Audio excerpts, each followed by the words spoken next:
Sounds like I hear someone attempting to introduce themselves, but I can't quite make it out. You know what I will do, Alexa, I'll go down the I'll list go here. first. If you want, I'll go first. I'm Christian Blake from Metro. Okay. Okay, not Christiane, as I say, but that's okay. But I'm Christian Blake. Welcome, Christian. Okay, I'm trying to see this if is I can get a- this is Roseanne Ashby.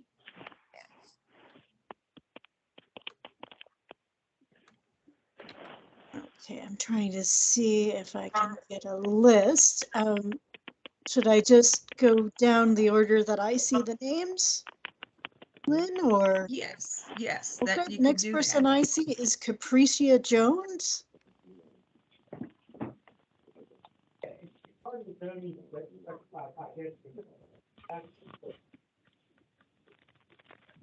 If you could unmute yourself, Capricia.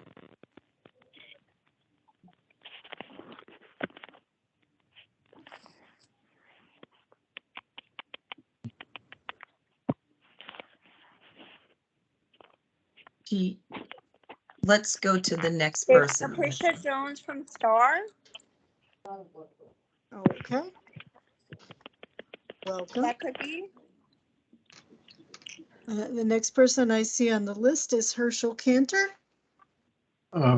Herschel Cantor, member of the subcommittee. Okay, I see Hui Wan. Hi, this is Hui Wan. I work for Arlington. I'm the DES Deputy Director on Transportation and Development. All right, welcome. I see Kirk Dand. Afternoon, everyone. Kirk Dand, Arlington County's WMATA Service Coordinator. All right, Lynn, would you like to introduce yourself? Yes, Lynn Rivers. I am the Transit Bureau Chief. Okay, I see Marion Flores. Yes, good afternoon, everyone. And I'm here with Marcy Goldstein. Okay, and I see Paul Mounier. Good evening, Paul Mounier. I'm the service planner for the ARD system. Okay, Pierre Holloman. Pierre Holloman, Assistant Transit Chief. Okay, Rocco Visconti. This is Rocco Visconti, management intern for the Transit Bureau at Arlington. All right. Roseanne, I think I'm not sure, did you introduce yourself before? I did. Thank you. Okay, we have some phone numbers. I have a number ending with 34. Actually, there's a couple that end with 34. There's one that starts with a 2 and one that starts with a 7. So the first one I have starts with 2 and ends with 34.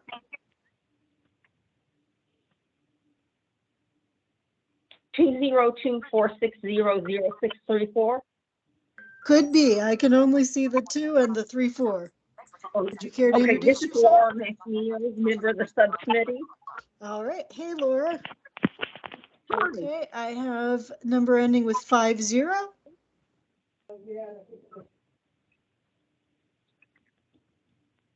Starts with a 2 and ends with 50.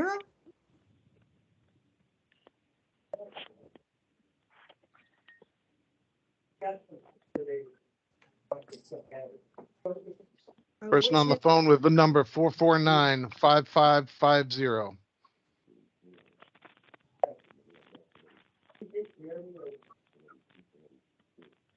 Okay. Nothing heard. Mhm. Nothing heard. All right, in the interest of time, I have a number that ends with 32.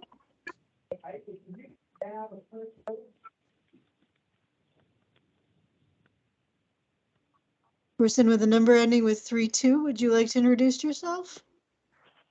Phone number 436-4632.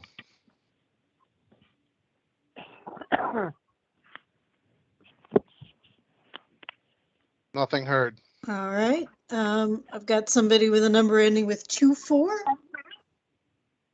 Hi, my name is Joseph DePhillips, a Star user. All right, good to see you, Joe. Thank you. All right, and I have a number ending with 34, starting with a 7 and ending with 34. Hi, Karen Mielink. Okay, good to see you. All right, we've got starting with a 7 and ending with a 38. That is me, Paul D'Addario, Arlington resident since 1980 and a Star user since day one. All right, good to see you, Paul. And we have someone whose number starts with a 7 and ends with 75.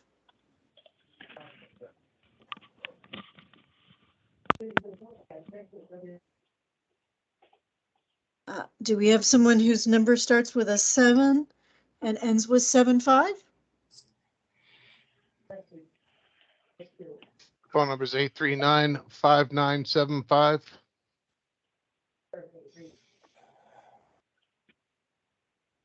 Nothing Okay. heard. If that person is not going to introduce themselves, then I think we can go ahead and proceed to public comment.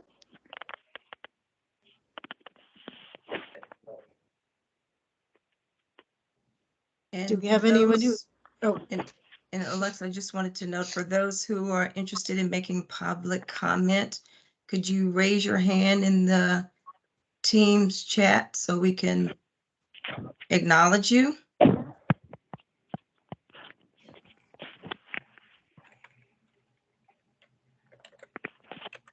And public comment is for 3 minutes to allow those who want to speak.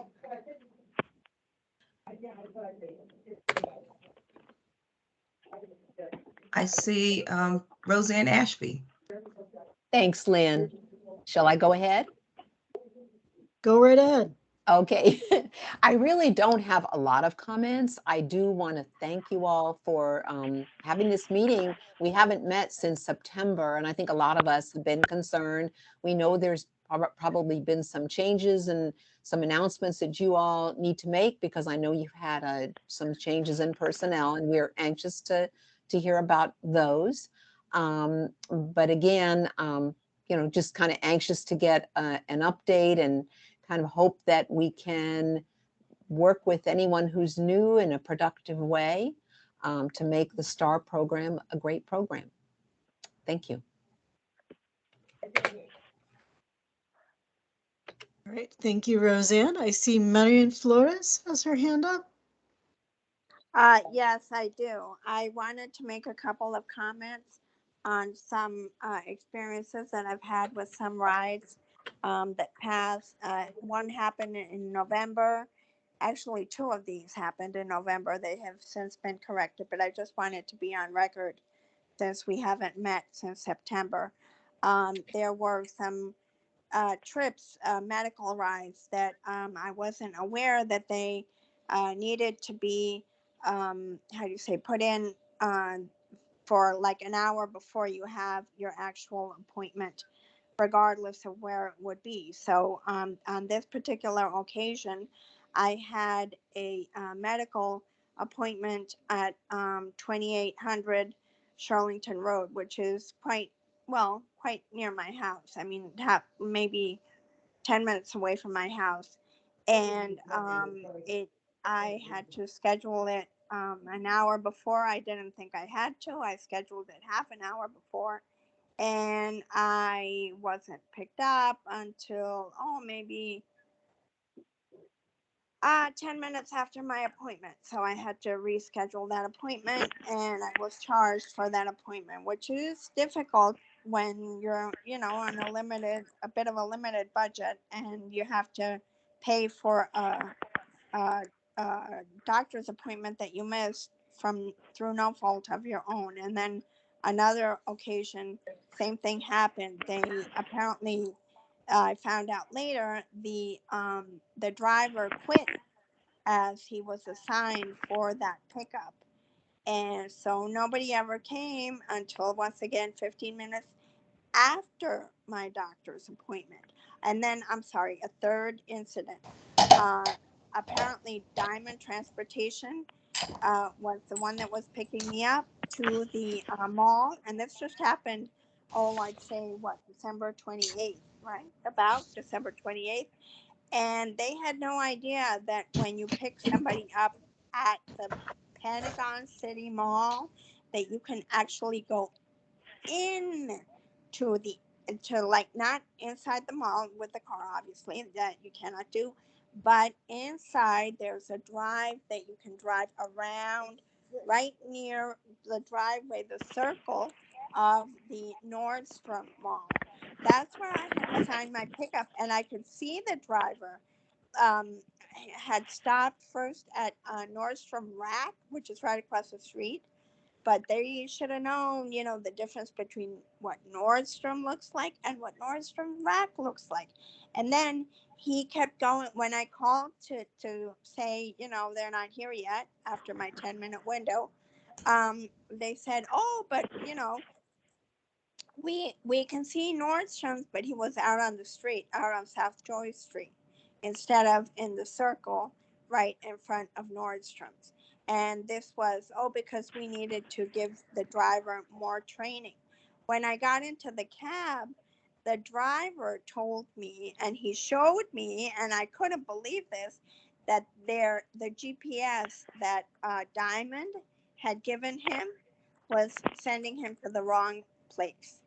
And he even had to put his phone on Waze, and Waze told him exactly how to get there. But because of the policy that Diamond has, that you are not supposed to use your phone while you're in the car, he was not able to follow the Waze. And he may have made it, maybe 15 minutes after the pickup, but no, I had to wait there until 7:40 when my pickup was 6:30.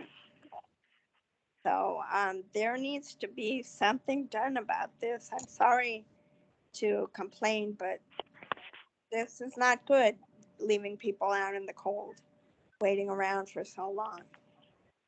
Thank you. Thank you. Alexa, may I speak? This is at some point I can't raise my Okay, hand. I see. Okay.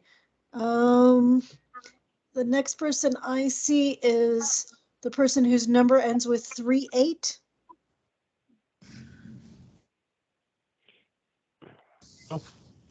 The person whose number ends with 38. Are you attempting to speak? Yes, I would like to speak, and I will try to be very brief. Can I go now? Sure, go ahead. Okay. I'm going to use one example of something related to the Arlington Star, but I know it happens regularly, more and more regularly. And this goes back to last August, in which Red Top brought me to Silver Spring, Maryland for an event. I, of course, live in Arlington, and it was in the afternoon. And the driver even told me for my pickup at night that it might be difficult. And sure enough, around 8:30 p.m., contacting the Red Top office, Star was closed. The person at Red Top tried to get a driver to come out to Silver Spring for the trip home, and she called me back a little after 9:30, so she tried for over an hour. And I'd been told late Saturday nights it's difficult to get anyone. The only way I got home that night, someone who was kind enough to bring me home, who lived in Silver Spring and was at the event, brought me back to Arlington, and then obviously had to drive back home. I noted that to the Star office, I guess it's called the complaint line, and they got a hold of Red Top, who responded eventually, and basically said there aren't enough drivers and they're actively recruiting. And also, I was told that Diamond would also get a copy of the complaint, so they'd know the situation. One of my concerns is that incident may have only been received by the people here in the Transit Bureau as a cancellation, and it was only canceled because Red Top could not fulfill the call. So it's not a simple cancellation. And I don't know if the powers that be or the decision makers understand that this is the type of unfortunate situation. It's not Red Top's fault. They don't have enough drivers. They can't fulfill the contract.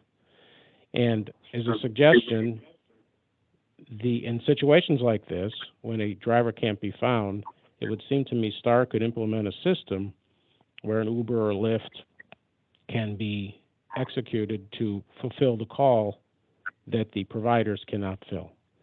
And I just wanted to put that on record, and hopefully, as I say, the decision makers will get that information and act accordingly. Thank you. Alexa? All right, I don't see anybody else's hand up, so if Joe This wants is to go Joe. next, that's fine. Okay. Thank you. I'll be very brief. It was hard for me to hear a lot of the introductions. Lynn introduced herself as the Transit Bureau Chief. If you're the new Dennis Leach, Lynn, congratulations. If you're not, maybe you can explain further to us if there when it comes to personnel changes. There seems to be a lot of Arlington County folks on the call tonight. Without going over the personnel list again or the participants, maybe Lynn, you would be so kind enough to explain what their roles are as we go forward. And then finally, there's a gentleman there, Chris from Metro. And obviously anyone has the right to attend, but I'm just wondering if his attendance is tied into an agenda item. Thank you. Madam Chair, if I can go ahead and respond. Okay, do we have anybody else who wants to give public comment first? I don't see anybody else raising their hand. Can I ask a question? Because I'm on my phone. I don't know how to wave a hand. I'm sorry. Are you giving comment or? No, I just have a question, and it can wait at any time. But you just asked if anyone had anything else. I guess you can go ahead and ask it. I'm not sure whether we can get to it in the agenda. Depends kind of on what it is and what it relates to. It's a really simple one because I've just started recently riding STAR again. I had stopped because of the pandemic for so long. I was just worried about it.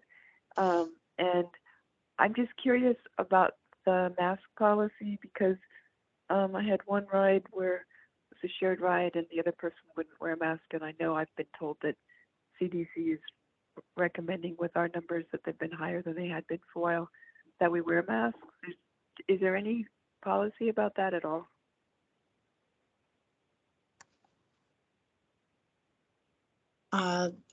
I actually do not know. I can pull up the rider guide right now and see if there was anything added to it. Do any of the folks on staff have a quick answer to that one? Yes, I can respond to that. So we do still encourage those who are using STAR and ART to wear their masks. It's no longer mandatory, but we do highly encourage that it happens.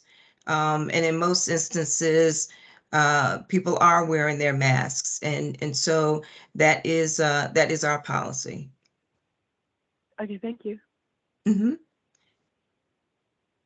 And Alexa, just to circle back to Joe's question, no, I am not the new Dennis Leach, but Hui Huang, who introduced herself earlier, is our new Deputy Director of Transportation and Development. She's sitting in, she's on the call today. And so we're excited to have her here. Wade, is there anything that you'd like to say? Yeah, sure. And thank you for inviting me to this. This is the first time I'm attending this subcommittee meeting. I did attend Transit Advisory Committee meeting in the past, and I am not a stranger to this group because I work in the DOT, for the past several years, and I was more on the traffic management side, but Lynn and I has go back. We work together on a lot of things, coordinating basically transit and other transportation works. So thank you for having me, and I will be in the listening mode today and soaking up information. Thank you. Thank you, Wei. All right. And And Joe, there are a number of other staff that are on the call that introduced themselves, and you'll hear from at least one more person as we go along the agenda. But we've got a packed agenda, so Alexa, if you wanted to move forward with our next item so we can get into our All right, agenda items. just a absolute last call. Anybody else have public comment? If not, we can move on to the approval of the September 13th minutes. Do I have a motion to approve those minutes? I move that we approve the September minutes as written. This is Laura McNeil. Second. Okay, and I am fine with them as well. So I guess all in favor say aye. Aye. Aye. All right, so there's that. So the next thing we have is a presentation on the status of Metro Access from Christian Blake. So that answers your question, Joe, about why Mr. Blake is attending tonight. Okay, thanks. Good evening, everyone. Well, good afternoon, actually. It's earlier than I thought. Good afternoon. My name is Christian Blake, Managing Director of Access Services at WMATA. Means I'm responsible for the Metro Access Service. And I was invited tonight kindly to just give an update as to what's been happening with Metro Access lately, and just want to share a few things with you all about what's been going on with Metro Access. I don't really have a presentation. I know Kirk asked me if I was going to do a presentation, but no, this is really more just a status update as to some things that may be a little different with Metro Access than perhaps the last time some of you may or may not have utilized the service. So the first most noticeable thing would be that Metro Access is now providing service into Loudoun County. That is in correspondence with the expansion of the Silver Line, of Metro's Silver Line rail service.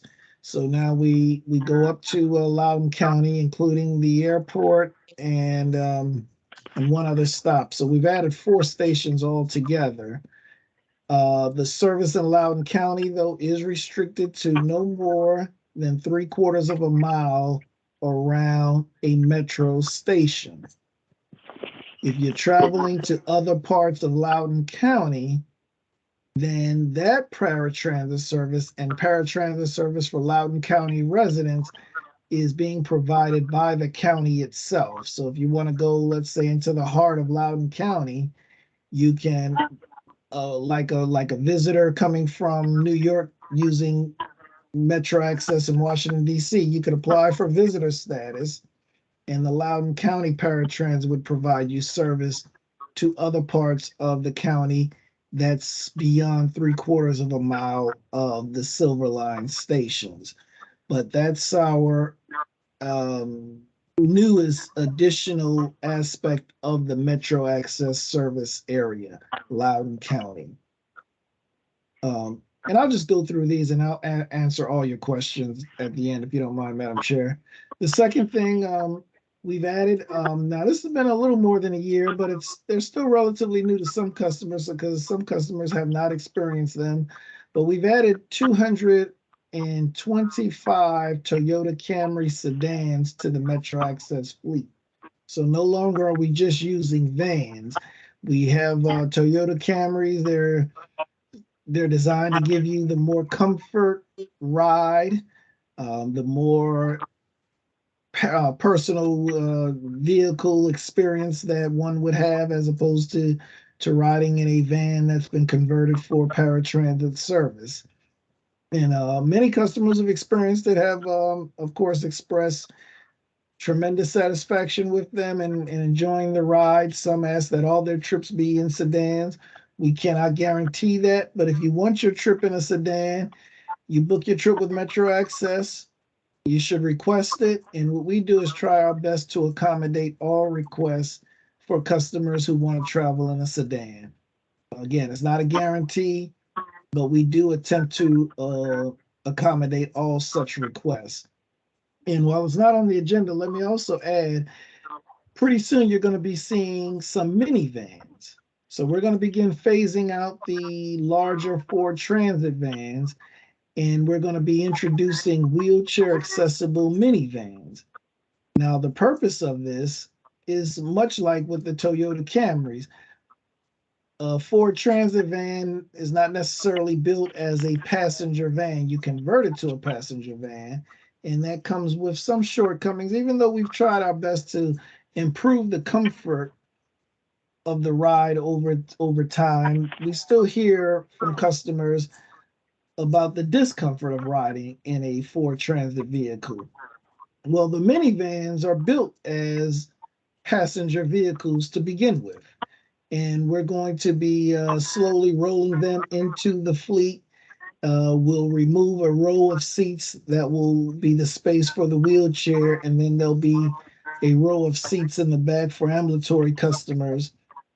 And we're hoping that the same level of satisfaction that customers have been experiencing with the sedans, they will now also experience with the minivans as we begin to roll those out. And that should be happening over the next couple of months, quite frankly. It's been a long situation with our contract and contracting staff, but those new vans should be rolling out real soon. We're going to start with 23, and then we're going to add a lot more. Let's just put it that way. And the third thing I wanted to update you on is our Abilities Ride program. Now, Abilities Ride, you were talking about STAR. Abilities Ride is really just the, what I say, we could say the grandchild of STAR, or the child of STAR, because STAR has been around so long, doing such a great job. Metro Access wanted to create a similar type of service or option for customers. We did so in Washington, D.C. with the Transport DC program, which is a lot more akin to the STAR program. Abilities Ride is our alternative. That's Metro-run alternative. And the way it works is that we have 11 taxi companies, including one in Virginia, Old Dominion, and there's also Uber in the program as well. Customer enrolls in the program. And by enrolling themselves in the program, they're saying to Metro Access, you do not mind if Metro Access moves one or more of your Metro Access trips to another provider, another whole service altogether. In exchange for moving your trip is at a discount. Right now, the discount is free. So all the trips on Abilities Ride right now are free. At some point, there may be a light fare charge, not light fare food, a small fare that you would pay. And we'll get to that at some point once we've gotten through this kind of pilot period. But right now, all trips on the Abilities Ride program are free. And the way it works is customer books their trip on Metro Access like normal. I've created this kind of computer lottery system where the computer then selects among all the trips that are for the next day. It selects a number of trips to be moved to taxis or Uber. And if your trip happens to be selected, your trip is free of charge, and you get a little more flexibility because with Uber, you can tell them when you want to be picked up. With the taxis, you can also try to adjust your pickup and drop off times as well. And so again, you enroll in the program, the computer selects the trips the night before that will be moved. And on the day of service, kind of to a point made earlier in this meeting, if your trip is running late and you call Where's My Ride, and we see that your trip is either projected to be late or is already late because you've called after your pickup window has begun and the van or sedan is nowhere near you, you have the option to say to Metro Access at that moment, you would like your trip to be moved to Uber, and we will do that as well. So that's the other part of the Abilities Ride. There's the pre-booking, and then there's the day of service if your trip is running late. So those are my 3 updates I had for you this evening. I'm certainly available to answer any question or attempt to answer Yeah. any questions any of your members in the community may have. Chris? Yes. Hi, this is Joseph DePhillips. I hope you remember my name. My friend has a saying when he goes out to a nice restaurant, he says it's phenomenal. The current Metro Access is not your father's or mother's Metro Access. I want to commend you for having the Abilities Ride program, not because of the cost, but because of the flexibility and the fact that you can go anywhere you want in a timely manner. I'd urge you to talk to your colleagues at Arlington Transit. If they had that program there, and I hope he's all right with using his name, but Mr. D'Addario would not have been left in Silver Spring on that August night. So I want to commend you for that Abilities Ride program, and please, by all means, keep it going. Well, I appreciate that, and we're trying our best. We have our challenges as well, so I certainly won't make it seem like everything's perfect over here. We're certainly striving for perfection. But no, I appreciate that, and Sure. the Abilities Ride program was my effort to try to bring a level of flexibility to the customers, but also a great deal of satisfaction. That's why we did it, and we're hoping. Yes, we absolutely plan to keep it going. Thank you. So a quick question that I have about it, Mr. Blake, just because it wasn't quite clear to me. So someone opts into this program, and when they do, they're opting into the possibility of any of their trips being moved onto another provider, or they get called and told, hey, we would like to move this trip. Do you consent? So is it like blanket consent for any provider to show up? And is there Right, a it's way a that you're told?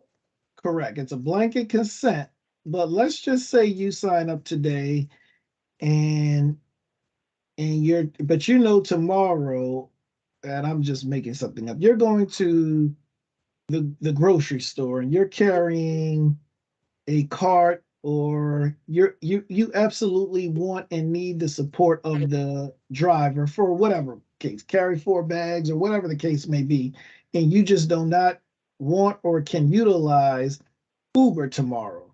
You certainly can state that, and the reservationist will make note of that and keep your trip on what we call the dedicated Metro Access service. And if by some mistake they make the note, but somehow they still send your trip to Uber, you could always call Metro Access, say, hey, I told y'all I didn't want today's trip on Uber because of whatever reason, and we will take the trip from Uber and put it back on dedicated service. Okay, so it's blanket consent, but you can basically say, tomorrow I definitely need a Metro Access van or something like that if something That is correct. happens to come up. Okay, thank you That very is much correct. for the clarification. Yes. I see a question from a phone number. If they can go ahead. Oh, they took their hand down. Okay. Yeah, I see it too. Phone number 73. Is your hand up intentionally? Hi, can you hear me? Yes, we can hear you. Yes, this is Doris Ray with Independence Center of Northern Virginia, and Mr. Blake and I know each other because I am a member of the WMATA Accessibility Advisory Committee. So I wanted to ask Mr. Blake if he might explain, in case Arlingtonians on this call are not aware of it, and they probably are, the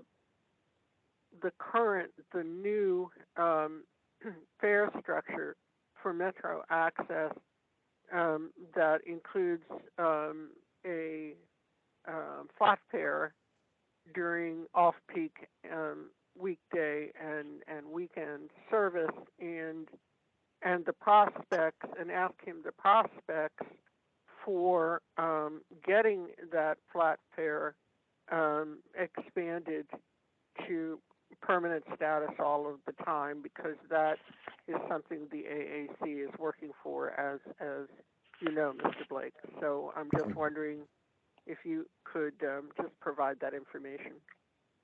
Now, those are great points, and you're right. I probably should have included that in my presentation. That's a big change also as we've been coming back. So I apologize for not including that, but thank you, Ms. Ray, for bringing this to our attention. Yes, the Metro Access Fare, as you all may remember or know, or I'm just stating, is per the ADA. That's our fare, is strictly tied to the Americans with Disabilities Act in general, in that it's twice the fastest fixed route equivalent fare, but with a maximum of $6.50.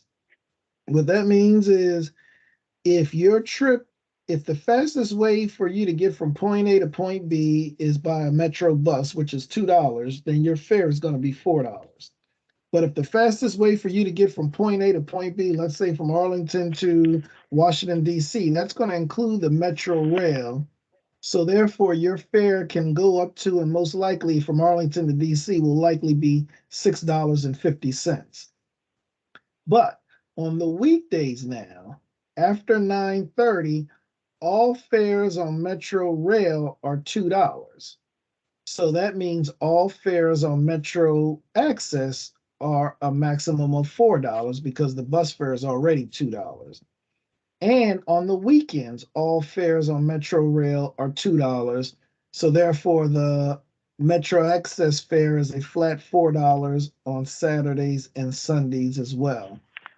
But as Doris Ray was saying, the Accessibility Advisory Committee of WMATA, and quite frankly others, and I've been sharing the information about the benefits of it, if you will. But the AAC has been advocating for a flat $4 fare all across the board, all day long. So that would take us from going to flat fare at 9:30 at night until about 4 in the morning, and all day and night on Saturdays and Sundays, to just being a flat fare 24/7 of $4. And they've been consistent. They're advocating for it. Speculating on the prospect of a policy change is not a good business for me to be in, because I don't know if I'll be right anyway. But I could just say the AAC has been strong in their advocacy and consistent in their advisory aspect of this particular policy. And we have a series of budget hearings coming up for WMATA, and I'm sure a lot of testimony on that subject is going to be provided. So we'll see what ends up happening with that idea of a flat Metro Access fare. All right, I believe I see Roseanne's hand up. Let me just check how we're doing on time. Where do I have my agenda here? Roseanne, did you want to say something very briefly? Just very briefly, yes. I want to also commend you for the Abilities Ride program. It's a great program. My only concern is the links that are sent do not always work, particularly for some of us who use VoiceOver on our iPhones. And you probably have heard this before, but sometimes the links do not work, and we have to call then and get assistance through your reservations people. But aside from that, honestly, it's a great program. Thank you. Well, thank you. And yes, we're working on it. The links issue, and I'm not passing the buck. I don't want it to sound that way, but as this is a program in which the customers are opting into other services, so the links are coming directly from Uber. And we've been working with Uber. We've been providing updates and feedback from customers. As the customers tell me about their experience, I share it with Uber, and we've been trying to get a hold of this whole thing. Because what happens at the night before, as we're talking, if the computer selects your trip to be moved to Uber, then you get a text message from Uber with the link, and you click on the link when you're ready to be picked up. So let's say you book a trip with Metro Access for a 12 o'clock pickup time, but you finish whatever you were doing a little early, so you're ready to go at 11:30. You can click the link and say, Uber, dispatch the vehicle to me now at 11:30. But let's say your pickup time is 8 p.m. on New Year's Eve, and you're having a great time with family, and you want to stay a little longer. Now you're taking a risk because of all the demand. So maybe New Year's Eve is a bad example. But if you don't want to leave at 8 o'clock, but instead you want to leave at 10 o'clock, you can wait till 10 o'clock and click the link. Now you can't wait till 12 because the link is only good for the day of the trip. But anytime that day, you can use the link to request the trip, even if it's different from your original Metro Access pickup time. But yes, we've got to get that together. And we're working on it, believe me. We're trying to figure it out and get that part resolved once and for all.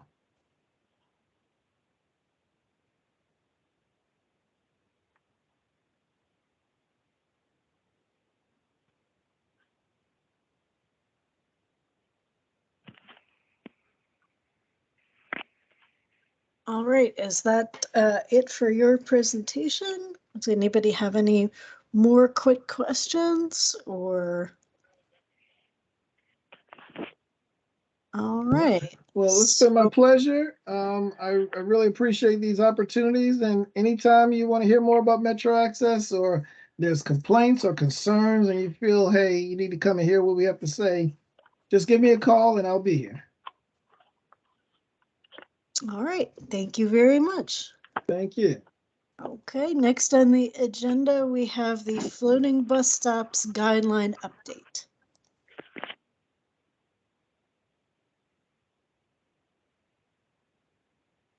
Good evening.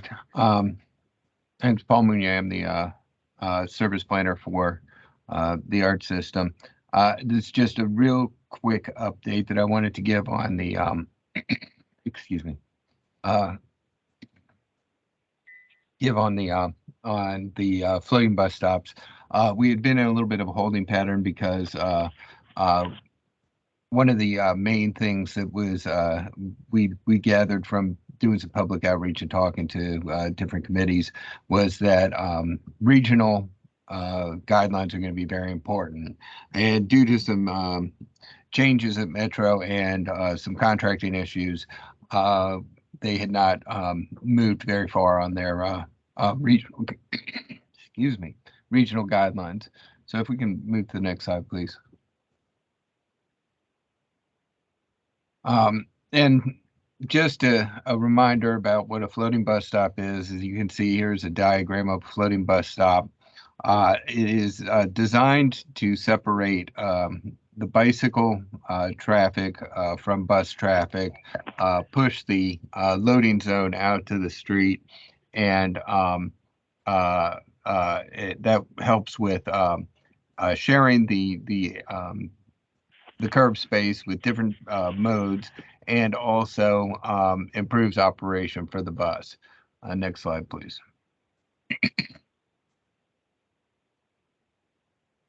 Okay, so floating bus stops are dedicated waiting and boarding areas for passengers to streamline transit service and improve accessibility by enabling in-lane stops. Floating bus stops are separated from the sidewalk by a bike channel, eliminating conflicts between the transit vehicles and bikes at stops. For buses, boarding islands allow the creation of accessible in-lane stops with near level or level boarding. The one disadvantage is that now the bicycles have been pushed to behind the island, and it causes a conflict with the pedestrians. Next slide, please. So as we talked to the community, as we did some public outreach, there were three main concerns that came out. There's a need for mitigation for the conflict between pedestrians and bicycles. There's a need for wayfinding for individuals with low vision, and regional standards for the construction of floating bus stops, so that people who use it in one jurisdiction can use it in another jurisdiction. Next slide, please. So what I was talking about at the regional level, Metrobus is working on a right-of-way safety assessment and design plan. It's a design so there's two parts of it that we're focused on currently. And it's supplemental guidelines for the design and placement of bus stops and a bus priority design guide. The bus priority design guide talks more about transit priority, the design of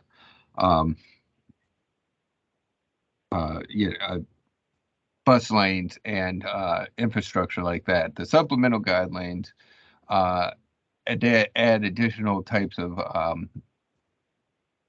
bus stops and bus stop formations to their bus stop guidelines, and that is where we are getting the new guidelines for floating bus stops, or what essentially will be the regional guidelines for floating bus stops. The important thing is now that they have that draft policy, and we've been working closely with Metro, there's no major conflicts I see with the Arlington County draft policy, and in fact, we probably implement a few more safety design features than you actually see in the Metro design policy. But since this is underway and has gotten pretty far along, we will be able to finalize our policy and update our bus stop design guidelines with these new policies and fall in line with what the regional providers are doing. So that should be coming up very shortly in the next few months where we finalize this. Next slide, please. Why is that important? Because there's 25 projects for floating bus stops in various stages of development around Arlington County. Right now, stops along Army Navy Drive in East Street and Pentagon City and Crystal City are coming to construction. These are projects that have been planned for actually years at this point, and we have started to move to construction. We have been working with our the construction groups, whether it be our transportation engineering or contractors that are constructing these stops, to make sure that they comply with what we have in our guidelines and will comply with the regional guidelines. And I believe there's still only one installation that we have, and that's the, I believe, Wilson Boulevard and North Pierce Street. And I don't think it's North Pierce Street. It's, I can't remember, but we did take, I believe the TAC did take a field trip out there to see that at one point. So that is still, I think, the only one we have installed. But as I said, there are 25 projects that are in various stages of development, and we should be very soon seeing construction of many more of these. And that currently is all I have regarding the floating bus stops as an update. Are there any questions?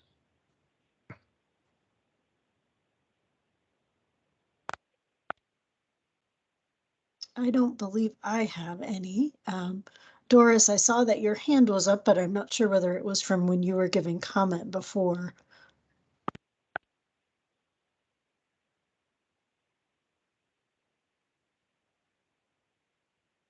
Okay, Doris, I'm not sure if you were saying anything, but you were on mute Yeah, I just did now. have a comment or a question. Okay, go ahead briefly. Thank you. Actually, it's more of a comment, just making sure the committee is aware, and you correct me if I'm wrong, Madam Chair. The staff has come to the Disability Advisory Committee about the construction of floating bus stops in Arlington, and the committee has many concerns and questions, and has posed them to the staff. And right now, as I understand the Disability Advisory Commission's stand on this, we are against it. most people that I have heard from in the blind community are against these floating bus stops throughout the region, and the Accessibility Advisory Committee to WMATA has expressed its concerns and opposition to floating bus stops, but in Arlington they continue to be planned, and in fact, at a number of site plan reviews for construction of new buildings, residential and commercial, and in Crystal City, Pentagon City, but also in other areas like the site plan review committee last night for the ARVA apartment redevelopment at Pershing Drive and George Mason and Route 50. They're including plans for floating bus stops, in fact, protected floating bus stops. So I'm concerned about that. I'm concerned about their construction being such that people with using mobility devices will have to roll a longer length of a long block, like down there at the Amazon headquarters, for example, because of the protected bus stops. They can't stop at the regular stops, maybe in the middle of an intersection. So I would be hoping that the Accessibility Advisory Committee and the TAC be aware of that, and that the community itself make its voices known. Really, this should be taken also to the Metropolitan Washington Council of Governments Accessibility Access for All committee, because this is actually a regional issue, and it's also a national issue because the pedestrian rights of way standards of the Access Board don't explicitly include anything about floating bus stops. So that's my concern, and perhaps that could come up as a wider agenda item for discussion of your committee at another time. Thank you, Doris. I don't think we have time to handle that one right now, but I'm glad that you brought it up, and thank you very much for putting it so clearly. Looks like the next thing we have on our agenda is STAR performance reports. Excuse me. Thank you, Madam Chair. We have an update on STAR performance. And if you'll go to the next slide, please. As we've noted earlier, we've not had a meeting since September. And so what we've done is shared information about performance from September through December of 2022. And you'll see here the number of trips that have been booked over those 4 months. You see in September, a little over 4,000, in October, 4,200, November, 4,700, December, 4,600. And then below that, we're showing information about the trips that were completed. And all total, we're looking at approximately 80 to 85% of trips that are booked are actually completed. The next piece of information is the rides that are provided by zone. As you all are aware, STAR has 3 zones. Zone 1 is primarily all of Arlington County. There were a little over 6,000 trips that occurred in Zone 1. Zone 2 is a little bit outside of the county toward the Beltway. 4,700 trips occurred in that zone, and Zone 3 is everywhere else that's outside of the Beltway, and that's about 1,500 trips. The cost per passenger, when we look at what the total operations costs for STAR, and you divide that by the number of passengers that we carry, we are paying about $49, almost $50 per trip for each passenger trip. And then also it's subsidized by the fares that you see here per zone. Passengers per service hour is 1.7. As a paratransit service, it is demand response. As Christian noted earlier, it's about providing multiple trips and combining that with a schedule for people who are traveling in the same areas, origins and destinations. And our goal is to move as many people as we can. And the numbers that we have right now, based on our the service provision, is about 1.7 passengers per hour. And the next information I wanted to show you were our comments per 1,000 trips. And if you'll see here that the total that we've received over the course of the past 4 months is a total of 37 comments. Of those 37 comments, 4 were commendations, 33 were complaints that we are responding to. And as we heard, some have already been corrected and that we will continue to respond to. Next slide, please. And this is a depiction of how the ridership looks, and in comparison to FY 21, 22, and now 23. What you could focus on would be the third graph that you see here is the third color, rather, is the gold color, which shows where FY 23 service since July and how it is in comparison to the previous 2 years. Next slide, please. This slide shows the ridership that has occurred specifically on Diamond Transportation and the trips that have been completed. Next slide. And this is the trips that have been completed on Red Top Cab. Again, noting the graph that is the gold color for FY 23. And as you see, we're noting the numbers were a little low in showing in FY 21, and that's been for all three. I'm showing the total in Diamond and Red Top. The good news is that we're seeing is that that number is getting higher as we get further away, fingers crossed, from what has been the heart of the pandemic. People are starting to use the service again. Next slide. And this actually shows the cancellations that we've seen over the course of the last 4 months.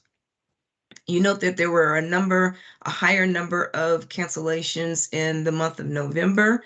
And then it came down slightly in December.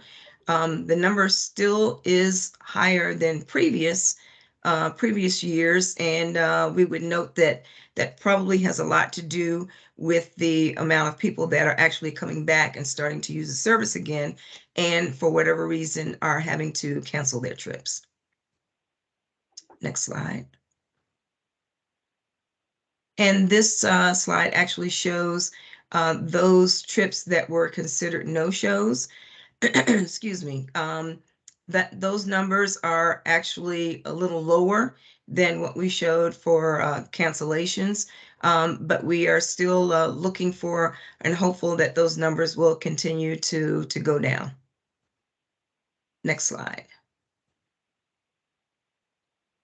And just wanted to note that to get more information, you'll be able to find these slides and all of our ridership and performance information on the Arlington Transit website under Accountability and Transparency. And for more in-depth information. And we are really working toward having this information provided on a dashboard that you could be able to, or anyone could be able to access the data from the performance reports. And what you see are the same type of information that we have to report to the Federal Transit Administration through our NTD. And that's the information I have on the performance reports. And just wanted to quickly note, I see that we're going over time, that for future information about our meetings, and this is recently presented information from the county regarding all commission meetings. We noted, and Alexa noted up front, that we are recording the meetings. We have been doing that. But just to note that as county policy now, we are recording the meetings and then we're uploading the meeting. We'll be uploading the meeting on YouTube. Also, for those committee or commissions that decide that they want to meet in person, the county also is requesting that there be a virtual component to any hybrid meetings as well. And that's all I have for more information. And Madam Chair, just noting that the next Plan Committee meeting is for March 14th, and that should line up with the next Transit Advisory Committee meeting as well. All right. I Thank do you. see that we had, I think, a new guest arrive. And I'm wondering, Mr. Keyser, did you want to give comment or anything like that? I have some questions, Alexa. Okay, we are over time, so if you could ask them briefly. Well, over time for what?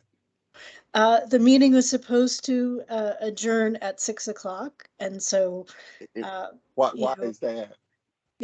So you were not here for public comment. So if you would like to briefly give comment, that's fine. But Well, I next found time, out about the meeting through a fellow star writer. I didn't get any notice from the county, which is typical. But my question is to Ms. Rivers. One, I haven't heard back. You told me you were going to respond to us from our meeting in September. I didn't get any response. I don't know anybody that got a response. Did you respond to anybody from the September meeting with our questions then?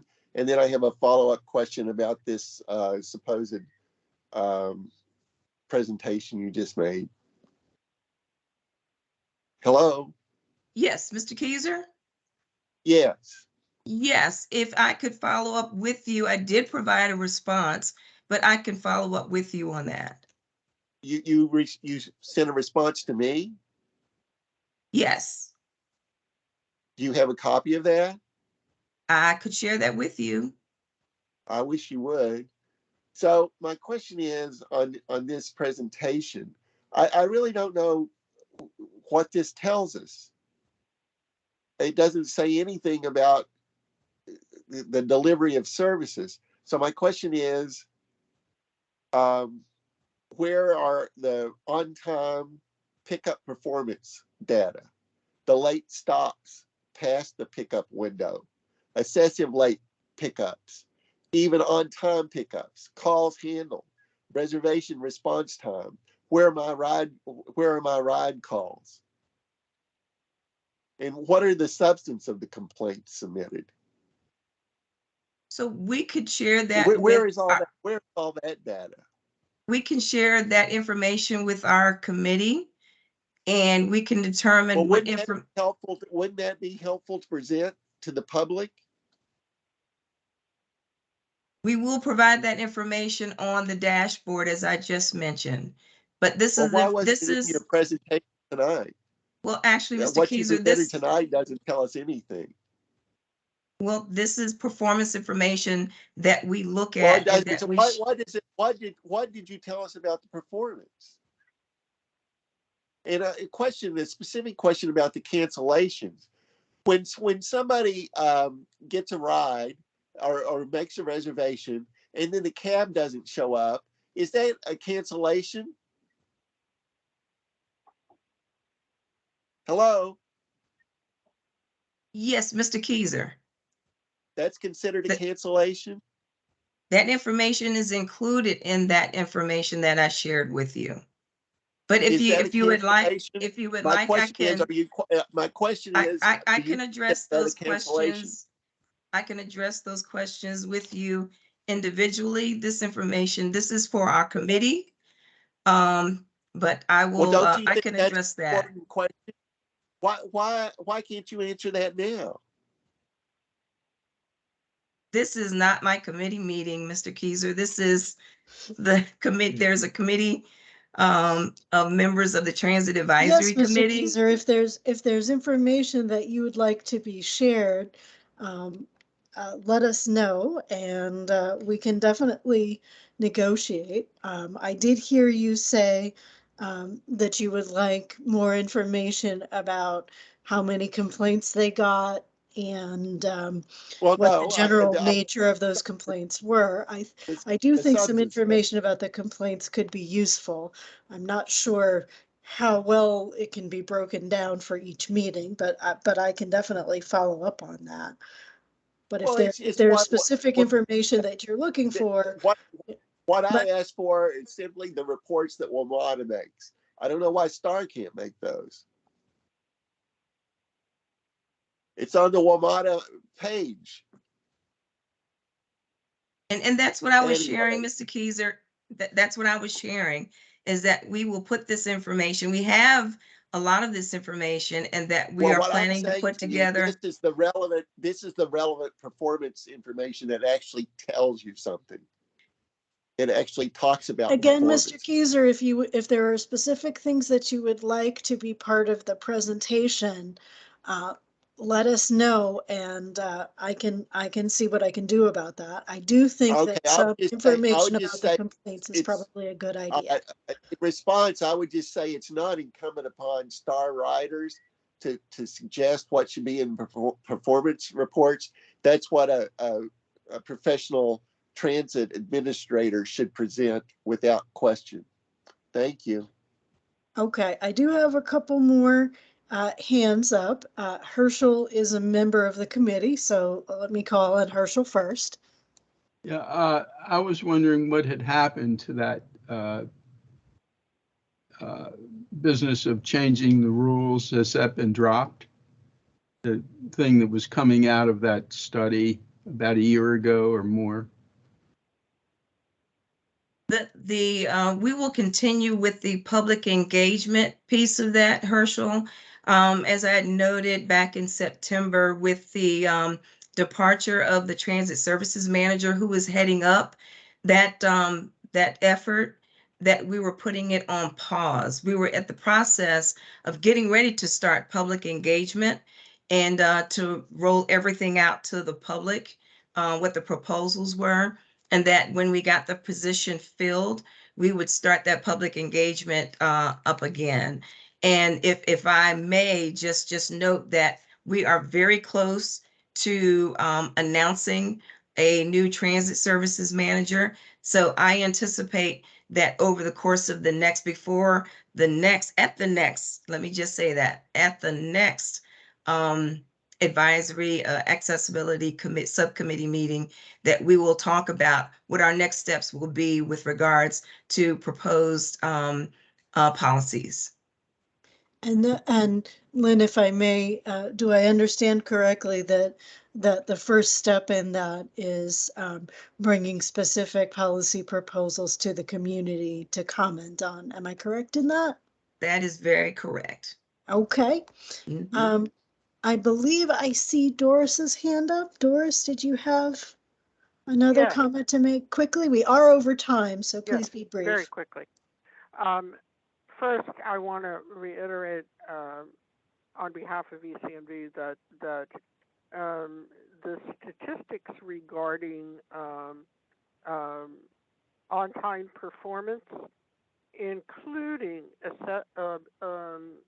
no-shows for consumers and long waits for rides to pick them up, as well as long rides on vehicles, are ADA performance standards that must be reported to the public. And this committee, the Disability Advisory Committee, and the community need to know that, and we need to start knowing it at every meeting. And in fact, it is provided down at WMATA for Metro Access, so that this is the alternative program to Metro Access, so we should be receiving it. And the second thing is the question, which is it my understanding, because I've heard a lot about late pickups that put people in danger, like keeping them waiting in the dark after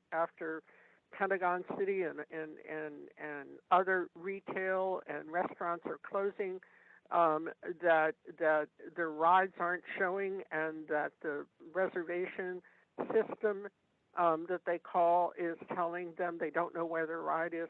These are serious violations of ADA paratransit rules, and we need resolution. So we need information. But the last thing is, I wanted to ask: does your what you just said about the proposal for service and policy changes that began last year and was then withdrawn, are we to understand that there are going to be no policy changes proposed in the coming budget that we would have to address in the budget hearings, and that nothing will happen until after the beginning of the new county fiscal year starting in July, that no changes in services or policies or fares will happen until after the beginning of the new fiscal year in July? Madam Chair, you want me to follow up? I'm sorry? Yes, it sounds like what I'm hearing Doris say is, are we going to get proposals before the new budget, is what it sounded like the main thrust of that question was, if I understood it correctly. That's as I heard it as well. So Doris, we're starting should be starting the process up with public engagement. And as I said, probably in the March timeframe, March or April. I would not imagine that we would have anything resolved before the beginning of the budget year. If it does, we've moved pretty quickly and resolved a lot of conversation. So we don't have anything proposed in the budget with regard to the proposed policy changes at this point. Nor fare changes. We've not talked about fare changes at all. Okay, but what I want to know is, don't they need, if you're going to have policy changes as you've handled them before, they usually are brought up in public hearing at when the budget is going through. So what I understand you to be saying is there will be no policy and service changes going into effect until actually next calendar year. Can you confirm that is so? What I'm saying is that we're going to start our public engagement process this spring. And so just by sheer timing of it, I can't completely confirm, but I can't imagine that we'll get through public engagement. If we start up, let's say in the March, April timeframe, I don't believe we'll get through it within 2 to 3 months when the budget is being passed. So so that's what I can tell you right now. So nothing will go to the county board before the end of this fiscal year. We're all basing it on public engagement. That was where we were in September. And it is our commitment, is my commitment, that we go through the public process before anything is taken to the board, if it does go to the board. Okay. So there are some changes that you might implement without taking them to the board. Is that what you're saying? No, I'm not saying that either. Just trying to confirm what the plan is. Yeah. The plan right now is to take it to the public. When we announced it last year, it was literally just sharing with our Transit Advisory Committee what we had seen and looked at with other agencies and also our own with regards to improving and making some changes, not for change's sake, but in order to enhance and improve the service. And that is the guiding factor here. And so our commitment is to go through public engagement before we make any announcements or anything is confirmed. Okay, and just confirming, this committee is actually made up and supposed to be expressing the concerns of riders, so it is a public issue, right? Yeah, oh, absolutely. Absolutely. It comes to, it was received at the Transit Advisory So you're Committee. talking to And the not committee privately. Yeah. I'm sorry? I said, so this is the forum for public concerns, not just for members of the committee, and the chair has been wonderful in making sure the community can be involved, so I appreciate that. There will be, public engagement will be outside of this committee forum as well. Sure, that's what I meant. Okay. Okay. Okay. Is that everything? I definitely. Alexa, Yes, Ken. can I ask a quick question? If you want to be very brief, again, we are over time. Yes, Miss Rivers, can you give us a name of an employee in the county government that could answer Doris's question about the timing of this? Since you can't answer it, is there an employee we can talk with who can answer that question, that important, I'm answering the simple question. I am answering the question. Right. Well, you didn't give us a definitive answer. This bureau is responsible for the public outreach for anything Right. dealing with. Who do you report to? I report to Hui Huang, who is our new deputy director. And I am sharing with you what we've said all along during this process. And the process is to go through public engagement, and then we will come back to our Transit Advisory Committee. We will talk with the Accessibility Subcommittee.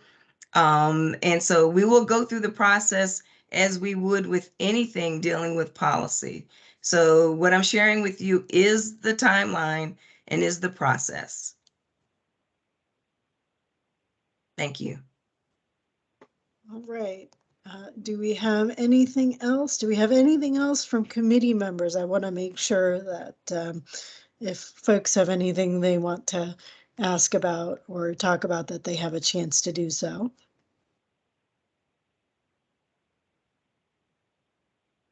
All right. If not, do I have a motion to adjourn? I move that we adjourn this meeting. Okay. Herschel, you want to second that? Second, yeah. All right. Well, that's all three of us. So again, thank you very much, everyone, for your presentations and your comments. And we will see you guys in March. Thank you all. Thank you. All right. Thank Thanks, you. guys.